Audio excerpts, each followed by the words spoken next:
দক্ষিণ চব্বিশ পরগনা জেলার ক্যানিং বিধানসভা কেন্দ্রের তালতলা এলাকায় মদের দোকান বন্ধ করার প্রতিবাদে বিক্ষোভ মহিলাদের। এলাকায় ব্যাপক উত্তেজনা।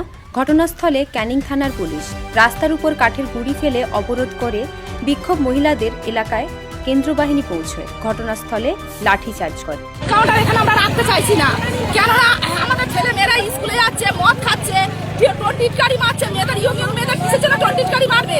ঘরের সামনে হাঁটছে, দিয়ে বলতে 500 টাকা দিচ্ছি, 1 ঘন্টার জন্য টাইম দেবেন। এটা কি মামা বাড়ির আবদার হচ্ছে? মামা বাড়ির আবদার হচ্ছে আমাদের মদ কাউন্টার তুলতে হবে। প্রশাসনকে আমরা সব জানিয়ে আসছি, আমাদের মদ কাউন্টার তুলতে হবে। কত ছোট ছোট বাচ্চারা মদ খাওয়া শিখেছে এই কাউন্টার হয়ে। আমরা এর আগেও প্রতিবাদ করছি, শুনে নিয়ে আমরা এবার মিডিয়া দেখানি আমরা প্রতিবাদ করছি, আমাদের এই মদ কাউন্টার এখানে তুলে দিতেই হবে। খেয়ে বাড়ির পুরুষ মানুষরা